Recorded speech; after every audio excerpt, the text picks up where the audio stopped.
Dear students of 9B, welcome to my history class. Today's topic is the Mauryan Empire and topic lesson number 4, the Mauryan Empire. Today I shall discuss about the following points I have mentioned in the board. Please look at it.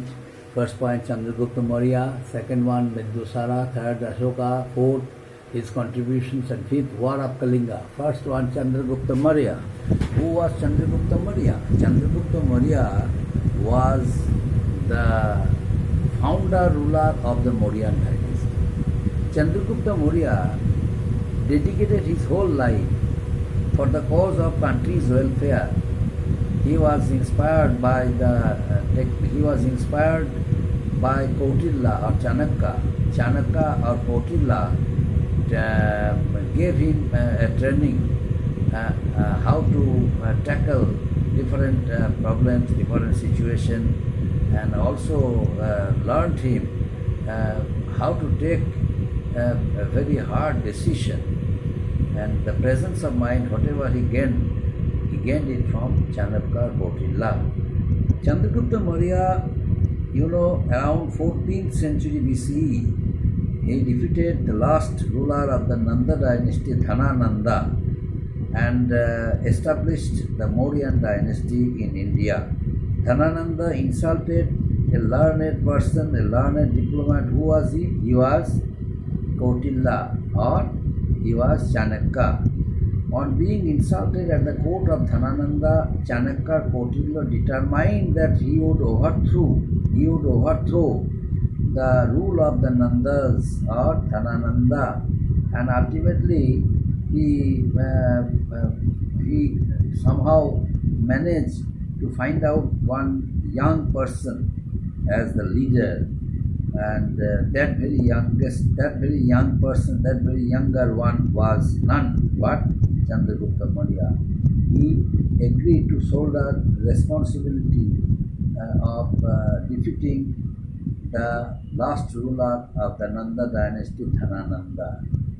Although he was inspired, he was motivated by Kautilla or Chanakya a lot, yet his bold leadership, his bravery, his skills, his presence of mind cannot be neglected. He applied it, and ultimately he defeated the last ruler of the Nanda dynasty, Dhanananda. Dhanananda finally was defeated at the hands of Chandragupta Maurya, and by doing it, Chandragupta Maurya, formed temporary alliance with minor chiefs in the year 322 BCE. And with Kautilla's aid and advice in 321 BCE, he was able to overthrow the Nandas from power and established the Mauryan dynasty in India. In 305 BCE, the Greek general Seleucus Nicator, who succeeded Alexander in the eastern part of his empire, was defeated by Chandragupta. Seleucus was forced to give away parts of present-day Afghanistan to Chandragupta. He established peace and established also matrimonial relations with Chandragupta by giving his daughter's hand Helen for Chandragupta. Chandragupta, got her married, and also was given modern days of Pakistan, Balochistan, Afghanistan across the Himalayas to the modern day Assam. Who gave it? The Mauryan Empire. Afghanistan, Herat, Kabul, Afghanistan, these were the parts. These were Seleucus Nicator gave away to Chandragupta Maurya on being satisfied with his skills, talents, bravery, and strategy. And then finally, Mauryan Empire stretched from modern-day Pakistan, Balochistan, and Afghanistan across the Himalayas to the modern-day Assam under the leadership of Chandragupta Maurya. Chandragupta, according to Jain traditions, handed over his kingdom to his son. Who was his son? His son was Bindusara. Chandragupta's son was Bindusara. Chandragupta handed over the responsibility to his son Bindusara, and Bindusara retired to a life of penance and meditation, because Bindusara from the very beginning was not such energetic ruler like his father Chandragupta Maurya.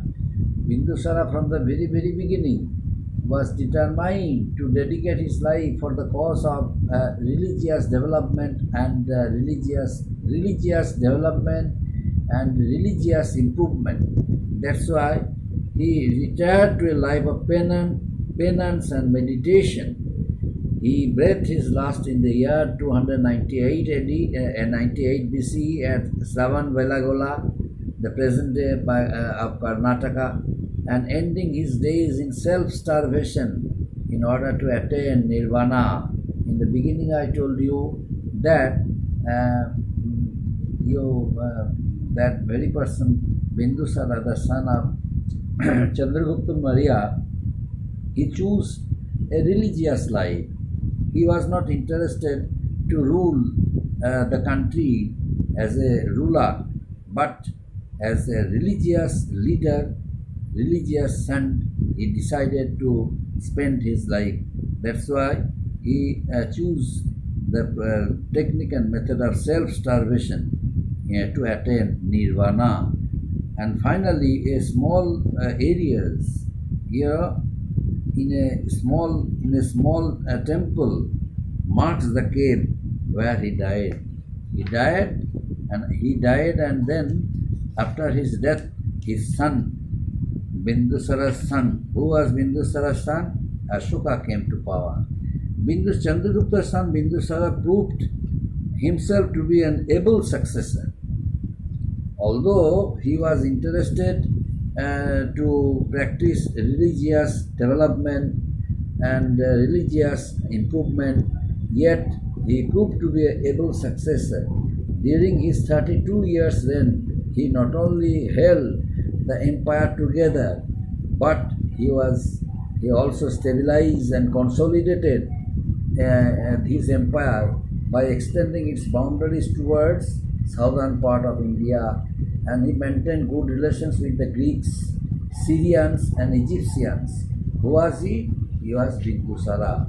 After his death, his son Ashoka came to power, and Ashoka came to power in the year 273 BCE. He is considered to be one of the greatest rulers of the Mauryan dynasty, especially in Indian history. It is said that Bindusara's greatest contribution to Indian history was his son Ashoka. Ashoka became one of the most important rulers of the Mauryan dynasty. Now, how and why? How? Now I am going to discuss about Ashoka. Ashoka had become a great ruler of the Mauryan dynasty. How? Now I am going to discuss. There are many legends about Ashoka's claim. It is said that Ashoka, by killing other brothers, he came to power, he came to the throne. But according to some historians, it may be correct or may not be. Anyway, another group of historians narrated that by imprisoning his brothers and releasing them, he made himself to be the king of the Mauryan dynasty. It is clear that Ashoka's accession to the throne was after a long and brutal struggle, according to some historians and European historians also. Ashoka was a great general and was a pacifist by his standard. He not only consolidated his empire but also began to extend the frontiers of his empire. The Ashokan inscriptions testify that the extent of the Mauryan Empire under Ashoka extended from the northwestern mountains of Hindu Kush to river Pennar in Mysore, and a very important part of the empire was Tamrolipti, which was the part of Bengal, our state, that connected Sri Lanka and Burma, and to India via ships. Outside India, the provinces of Kabul, Herat, and Kandahar, which were given to his grandfather Chandragupta Maurya, by whom? By Seleucus dictator. He included it in Ashokan Empire. The Mauryas also stretched close and cordial relations with Central Asia's Khotan Empire. Ashoka maintained friendly relations with the kingdoms of southern India, namely the Pandya's, Cholas, and Kerala Putras. Ashoka's main desire was to change his policy, his view, Digvijay, conquest by annexing territories, to Dharma Vijaya, conquest by Dharma, after the war of Kalinga. Because in Kalingan war, so many people died. Ashoka's soldiers killed them, and due to this bloodshed, Ashoka felt very much sorry and was determined to adopt the policy of non-violence. Earlier, he was a violent ruler, but the death of millions of people during Kalingan war changed the mentality and the mind of Ashoka. Then Ashoka adopted the policy of non-violence instead of violence. And the origin of many symbols of modern India, such as those used in national flag or on coins and paper money, can be traced to his region. Why? Because the government of India also giving him importance because of his non-violent character. A person became violent, but ultimately he turned out to be a non-violent ruler. Why? And why? Because he was attracted by the preachings and teachings of Lord Buddha. Lord Buddha's preachings and teachings, Lord Buddha's ideals attracted him a lot. That's why he decided to dedicate his rest of life for the cause of religious development, religious improvement, and people's improvement. He somehow managed to fulfill his dreams by sending his children to Sri Lanka into a place. There, his children went there, and also they taught the teachings as sent of Lord Buddha, and also attracted them to be part of Buddhist culture. And Ashoka ultimately accepted them cordially as soon as they got back, and became and made the people of our country conscious about the ideals, about the aspirations of human's growth and development by way of teaching and preachings of Lord Buddha's concept Buddhism. Ashoka, cordially accepted them, and under the able guidance of Ashoka, a number of stupas, a number of monasteries were constructed for for the teachings of the people. Those who had no knowledge of Buddhism, in order to teach them by the saints, a number of monasteries, stupas, viharas were constructed by Emperor Ashoka. And then what did he do? What kind of administration had he introduced as a non-violent ruler? Next day we shall learn. Up to this, my dear students, thank you.